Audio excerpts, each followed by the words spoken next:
નમસ્કાર મિત્રો, ગુજરાતમાં થોડા દિવસોથી વરસાદે વિરામ લીધો છે। હવે આવનારા દિવસોમાં વરસાદ કેવો રહેશે તે અંગેની વાત આજના આ વિડીયોમાં આપણે કરીશું, તો મિત્રો વિડીયોને અંત સુધી જોતા રહેજો। મિત્રો વાત કરીએ તો રાજ્યમાં આજથી વરસાદનું જોર વધશે તેવી આગાહી હવામાન વિભાગ દ્વારા કરવામાં આવી રહી છે। મિત્રો આજે વહેલી સવારથી જ અનેક જિલ્લાઓમાં વાદળછાયા વાતાવરણ વચ્ચે વરસાદ વરસી રહ્યો છે। રાજ્યમાં એક સાથે 4 વરસાદી સિસ્ટમ સક્રિય થતાં ભારે વરસાદ વરસવાની સંભાવના છે। અનેક જિલ્લાઓમાં આજે ઝરમર વરસાદ વરસી રહ્યો છે।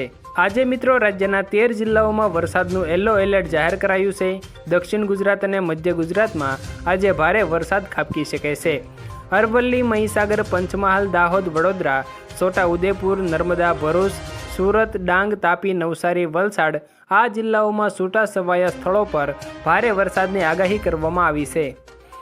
મિત્રો 16 ઓગસ્ટથી રાજ્યમાં ભારેથી અતિભારે વરસાદનું અનુમાન છે। મિત્રો આ સિસ્ટમની અસર 15 ઓગસ્ટથી જ ગુજરાત પર શરૂ થઈ શકે છે। ગાજવીજ સાથે રાજ્યના કેટલાક વિસ્તારોમાં વરસાદ વરસવાની શરૂઆત થઈ શકે છે।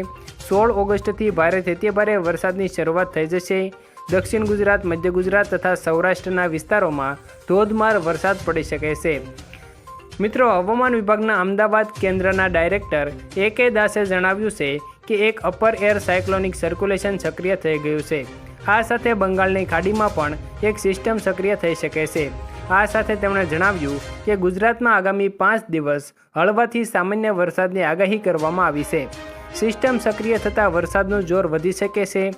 ગુજરાતમાં 16 થી 18 ઓગસ્ટના રોજ ભારે વરસાદની આગાહી કરવામાં આવી છે। આવતીકાલે માછીમારોને દરિયો ન ખેડવા સૂચના આપવામાં આવી છે।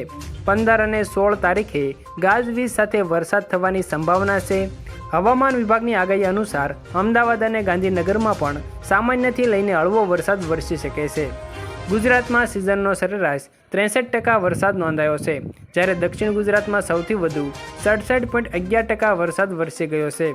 કચ્છમાં 66%, ઉત્તર ગુજરાતમાં 65%, પૂર્વ ગુજરાતમાં 64%, સૌરાષ્ટ્રમાં 55% અને સરદાર સરોવર ડેમ 82% ભરાયો છે, જ્યારે રાજ્યના અન્ય 206 જળાશયોમાં 67% પાણીનો સંગ્રહ થઈ ગયો છે।